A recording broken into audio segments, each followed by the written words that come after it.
ಗುರುಭ್ಯೋ ನಮಃ ಹರಿ ಓಂ. ನನ್ನೆಲ್ಲ ಪ್ರೀತಿಯ ವೀಕ್ಷಕರಿಗೆ ಭಕ್ತಿಪೂರ್ವಕ ನಮಸ್ಕಾರಗಳು. ಎಲ್ಲರೂ ಕ್ಷೇಮವಾಗಿದ್ದೀರಾ ಅಂತೇಳಿ ಭಾವಿಸುತ್ತೇನೆ.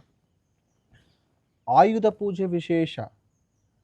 ಆಯುಧ ಪೂಜೆ ಎಂದೇ ನಾವು ಯಾಕೆ ವಾಹನಗಳಿಗೆ, ವಸ್ತುಗಳಿಗೆ ಪೂಜೆ ಮಾಡಬೇಕು? ಆಯುಧ ಪೂಜೆಯ ಪೌರಾಣಿಕ ಹಿನ್ನೆಲೆ ತುಂಬ ಜನಕ್ಕೆ ಗೊತ್ತೇ ಇಲ್ಲ. ಆಯುಧ ಪೂಜೆ ಅಂದರೆ ಏನು? ಆಯುಧಗಳನ್ನಿಟ್ಟು ಪೂಜೆ ಮಾಡತಕ್ಕಂಥದ್ದು. ಆ ದಿನವೇ ಏಕೆ ಆಯುಧಗಳಿಗೆ ಪೂಜೆಯನ್ನು ಮಾಡತಕ್ಕಂಥದ್ದು? ಆ ದಿನ ವಿಶೇಷ ಏನು? ಆ ದಿನ ಆಯುಧ ಪೂಜೆಗಳಿಗೆ ಪೂಜೆ ಮಾಡಿದರೆ ಲಕ್ಷ್ಮಿ ಯಾವ ರೀತಿ ಅನುಗ್ರಹವಾಗುತ್ತೆ ಅಂತ ತುಂಬ ಜನಕ್ಕೆ ಗೊತ್ತೇ ಇರೋದಿಲ್ಲ. ಪ್ರಮುಖವಾಗಿ ಆಯುಧ ಪೂಜೆಯನ್ನು ನಾವು ನವಮಿ ತಿಥಿ ಎಂದು ಆಚರಿಸ್ತಕ್ಕಂಥದ್ದು. ಅಂದರೆ ದಶಮಿಗಿಂತ ಇಂದಿನ ದಿನ ಯಾವುದು ನವಮಿ ಬರುತ್ತೆ ಆ ದಿನ ಆಚರಿಸತಕ್ಕಂಥದ್ದು.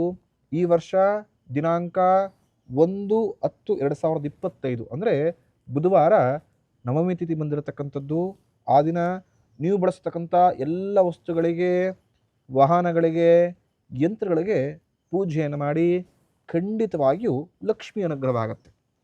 ಆಯುಧ ಪೂಜೆಯನ್ನು ನಾವು ಅಸ್ತ್ರ ಪೂಜೆ ಹಾಗೂ ಶಸ್ತ್ರಾಸ್ತ್ರಗಳ ಪೂಜೆ, ಆಯುಧ ಪೂಜೆಯನ್ನು ನಾವು ಅಸ್ತ್ರ ಪೂಜೆ ಹಾಗೂ ಶಸ್ತ್ರ ಪೂಜೆ ಅಂತಲೂ ಕೂಡ ಕರಿತೇವೆ. ಅದೇ ರೀತಿ ಪೌರಾಣಿಕ ಹಿನ್ನೆಲೆಗಳನ್ನು ನಾವು ನೋಡಿದ್ರೆ ಆಯುಧ ಪೂಜೆಯನ್ನು ಯಾವ ದಿನಗಳಿಂದ ಆಚರಣೆ ಮಾಡ್ಕೊಂಡು ಬರಲಾಯಿತು, ಈ ಆಯುಧ ಪೂಜೆಗೆ ಯಾಕಿಷ್ಟು ಮಹತ್ವ ಅಂತ ನಾವು ನೋಡೋದಾದರೆ, ಪ್ರಮುಖವಾಗಿ ಚಾಮುಂಡೇಶ್ವರಿ ಮಹಿಷಾಸುರನನ್ನು ಸಂಹಾರ ಮಾಡಿ ನವಮಿ ತಿಥಿಯಂದೇ ತಮ್ಮ ಆಯುಧಗಳನ್ನು ದೇವತೆಗಳಿಗೆ ಇಂದಿಸ್ತಕ್ಕಂಥದ್ದು. ಅಂದರೆ ಮಹಿಷನನ್ನು ಸಂಹಾರ ಮಾಡಬೇಕು ಅಂತ ಎಲ್ಲ ದೇವತೆಗಳು ತಮ್ಮ ಬಳಿ ಇದ್ದ ಎಲ್ಲ ಆಯುಧಗಳನ್ನು ಚಾಮುಂಡೇಶ್ವರಿಗೆ ನೀಡಿರ್ತಾರೆ.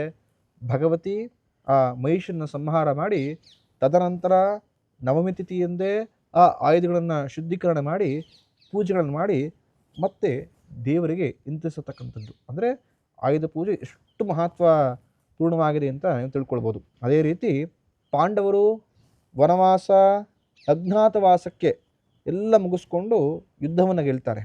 ಆದರೆ ಅವರು ವನವಾಸಕ್ಕೆ ಹೋಗೋಕ್ಕಿಂತ ಮುಂಚಿತವಾಗಿ ಬನ್ನಿ ಮರದಲ್ಲಿ ತಮ್ಮ ಆಯುಧಗಳನ್ನು ಯಾರಿಗೂ ಕೂಡ ಸಿಗಬಾರ್ದು ಅಂತ ಅವತ್ತಿಟ್ಟು ಹೋಗ್ತಾರೆ. ನವಮಿ ತಿಥಿಯಂದು ಆ ಆಯುಧಗಳಿಗೆ ಪುನರ್ ಪೂಜೆಯನ್ನು ಮಾಡಿಕೊಂಡು ಆ ಆಯುಧವನ್ನು ತೆಗೆದುಕೊಂಡು ಕೌರವರ ವಿರುದ್ಧ ಯುದ್ಧವನ್ನು ಮಾಡ್ತಾರೆ, ವಿಜಯವನ್ನು ಸಂಪಾದನೆ ಮಾಡ್ತಾರೆ. ಹಾಗಾಗಿ ನವಮಿ ತಿಥಿ ತುಂಬ ವಿಶೇಷವಾಗಿರತಕ್ಕಂಥದ್ದು.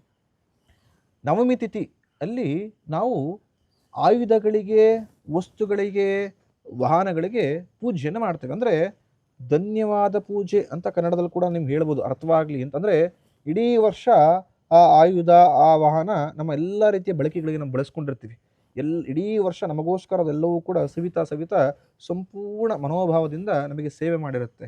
ಆದರೆ ಆ ನವಮಿ ದಿನ ಆ ಆಯುಧಗಳಿಗೆ ನಾವು ಭಕ್ತಿ ಭಾವದಿಂದ ಪೂಜೆಯನ್ನು ಮಾಡಿ, ವರ್ಷದ ಪರ್ಯಂತ ನೀವು ನನಗೆ ಸಂಪೂರ್ಣವಾಗಿ ಎಲ್ಲ ರೀತಿಯ ಶುಭವನ್ನು ಕೊಟ್ಟಿದ್ಯಾ ಲಕ್ಷ್ಮೀ ಸಮಾನವಾಗಿ, ಹಾಗಾಗಿ ಈ ದಿನ ನಾನು ನಿಮಗೆ ಪೂಜೆಯನ್ನು ಮಾಡ್ತಾ ಇನ್ನು ಯಥೇಚ್ಛವಾಗಿ ಲಕ್ಷ್ಮಿಯ ಆಗಮನವಾಗತಕ್ಕಂಥ ಆಶೀರ್ವಾದವನ್ನು ಮಾಡಿಕೊಡ್ಲಿ ಅಂಥೇಳಿ ನಾವು ಆ ಆಯುಧಗಳಿಗೆ, ವಸ್ತುಗಳಿಗೆ ಪೂಜೆಯನ್ನು ಮಾಡತಕ್ಕಂಥ. ತುಂಬ ಜನ ಅನ್ಕೊಂಡ್ಬಿಟ್ಟಿರ್ತೀರ ಲಕ್ಷ್ಮಿಯನ್ನು ನಾವು ಧನಲಕ್ಷ್ಮಿ, ಧಾನ್ಯಲಕ್ಷ್ಮಿ, ವಸ್ತು ಲಕ್ಷ್ಮಿಯಲ್ಲೂ ಕೂಡ ನೋಡತಕ್ಕಂಥದ್ದು ಅಂತ. ಪ್ರತಿಯೊಂದು ವಸ್ತುಗಳಲ್ಲೂ ಕೂಡ ಲಕ್ಷ್ಮಿ ಇರತಕ್ಕಂಥದ್ದು ಅಂತ. ಈ ನವಮಿ ತಿಥಿಯನ್ನು ಕೆಲವರು ಲಕ್ಷ್ಮಿಯ ಪೂಜೆ ಅಂದರೆ ನಾವು ದೀಪಾವಳಿಯ ಧನಲಕ್ಷ್ಮಿ ಪೂಜೆಯನ್ನು ಹೊರತುಪಡಿಸಿ ಈ ದಿನದಂದೇ ಯಥೇಚ್ಛವಾಗಿ ಕರ್ನಾಟಕದಾದ್ಯಂತ ಲಕ್ಷ್ಮಿಯ ಆರಾಧನೆಯನ್ನು ಮಾಡತಕ್ಕಂಥದ್ದು. ಅಂದರೆ ಪ್ರತಿಯೊಂದು ವಸ್ತುಗಳಲ್ಲೂ, ಪ್ರತಿಯೊಂದು ವಾಹನಗಳಲ್ಲೂ ನಾವು ಲಕ್ಷ್ಮಿಯನ್ನು ಕಾಣಬೇಕು ಅಂತ. ಅಂದರೆ ಪ್ರಮುಖವಾಗಿ ಇಂದಿನ ಕಾಲದಲ್ಲಿ ಮಹಾರಾಜರು ಯುದ್ಧಕ್ಕೆ ಬಳಸ್ತಕ್ಕಂಥ ಅವರ ಎಲ್ಲ ಯುದ್ಧದ ಉಪಕರಣಗಳನ್ನು ಒಂದು ದಿನ ಅಂದರೆ ಈ ನವಮಿಯಂದು ಶುಚಿ ಮಾಡಿ ಒಂದು ಕಡೆ ಇಟ್ಟು ಪುರೋಹಿತರಿಂದ ಪೂಜೆ ಪುನಸ್ಕಾರ ಮಾಡಿ ಭಕ್ತಿಯಿಂದ ಪ್ರಾರ್ಥನೆ ಮಾಡ್ಕೊಳ್ತಾ ಇದ್ರು. ಅಂದರೆ ಪ್ರತಿ ವರ್ಷವೂ ಕೂಡ ನೀನು ಈ ಸಾಮಗ್ರಿ ಅಂದರೆ ವಸ್ತುಗಳ ಮುಖಾಂತರವಾಗಿ ನನಗೆ ದಿಗ್ವಿಜಯವನ್ನು ತಂದುಕೊಟ್ಟಿದ್ಯಾ. ಇದೇ ರೀತಿ ಪ್ರಮುಖವಾಗಿ ನನ್ನ ರಾಜ್ಯವನ್ನು, ನನ್ನ ಎಲ್ಲ ಜನರನ್ನು ಕಾಪಾಡಿಕೊಡೋ ಥರ ನನಗೆ ಶಕ್ತಿಯನ್ನು ಕೊಡು, ನಿನ್ನಿಂದ ಲಕ್ಷ್ಮಿ ಅನುಗ್ರಹವಾಗಲಿ ಅಂಥೇಳಿ ಆ ವಸ್ತುಗಳಿಗೆ ಪ್ರಾರ್ಥನೆ ಮಾಡಿಕೊಂಡು ಪೂಜೆಯನ್ನು ಮಾಡ್ತಿದ್ರು. ಅದೇ ರೀತಿ ಬರ್ತಾ ಬರ್ತಾ ಈ ಕಲಿಯುಗದಲ್ಲಿ ನಾವು ಬಳಸ್ತಕ್ಕಂಥ ವಸ್ತುಗಳು ಯಾವುದಂತ ಹೇಳಿದ್ರೆ ವೆಹಿಕಲ್ಸ್ಗಳಾಗಿರ್ಬೋದು, ಮಿಷಿನ್ಗಳಾಗಿರ್ಬೋದು, ಅಥವಾ ವಾಹನಗಳಾಗಿರ್ಬೋದು, ಯಂತ್ರಗಳಾಗಿರ್ಬೋದು, ಎಲ್ಲ ನಾವು ಬಳಸ್ತಕ್ಕಂಥ ವಸ್ತುಗಳಿಗೆ ಪೂಜೆಯನ್ನು ಮಾಡತಕ್ಕಂಥದ್ದು. ಈ ಪೂಜೆಯ ದಿನ ನಾವು ಕೂಷ್ಮಾಂಡ ಇಳಿ ಅಂದರೆ ಕುಂಬಳಕಾಯಿ ಇಳಿಯನ್ನು ತೆಗಿತೇವೆ.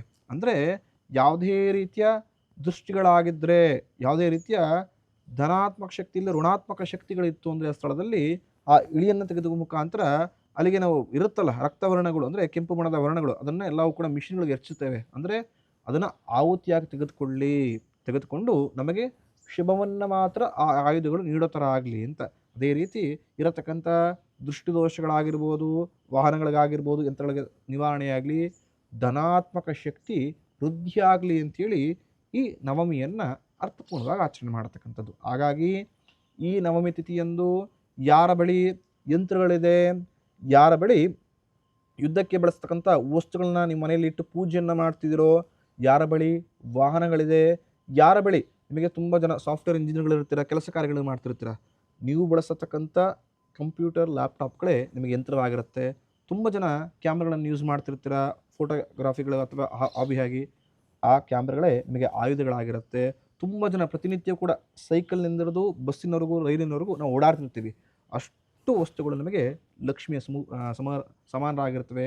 ಅದೇ ರೀತಿ ನಾವು ಗ್ಯಾರೇಜಲ್ಲಿ ಬಳಸತಕ್ಕಂಥ ಸಣ್ಣ ಟೂಲ್ ಕಿಟ್ಟಿಂದ ಹಿಡಿದು ದೊಡ್ಡ ಯುದ್ಧಕ್ಕೆ ಬಳಸತಕ್ಕಂಥ ದೊಡ್ಡ ಕತ್ತಿಯವರು ಕೂಡ ನಿಮಗೆಲ್ಲವೂ ಕೂಡ ವಸ್ತು ಸಾಮಗ್ರಿಗಳು ಅಂದರೆ ಲಕ್ಷ್ಮಿಯ ಒಂದು ಪದಾರ್ಥಗಳಾಗಿರುತ್ತೆ. ಪ್ರಮುಖವಾಗಿ ಈ ನವರಾತ್ರಿಯಂದು ನಿಮ್ಮ ಮನೆಯಲ್ಲಿರತಕ್ಕಂಥ ವಸ್ತುಗಳಿಗೆ ಪೂಜೆ ಮಾಡಿ ಆ ಲಕ್ಷ್ಮಿಯ ಸಂಪೂರ್ಣ ಅನುಗ್ರಹವನ್ನು ಪಡೆದುಕೊಳ್ಳಿ ಅಂಥೇಳಿ ನಾನು ಕೇಳ್ಕೊಳ್ತೇನೆ. ಶುಭಮಸ್ತು.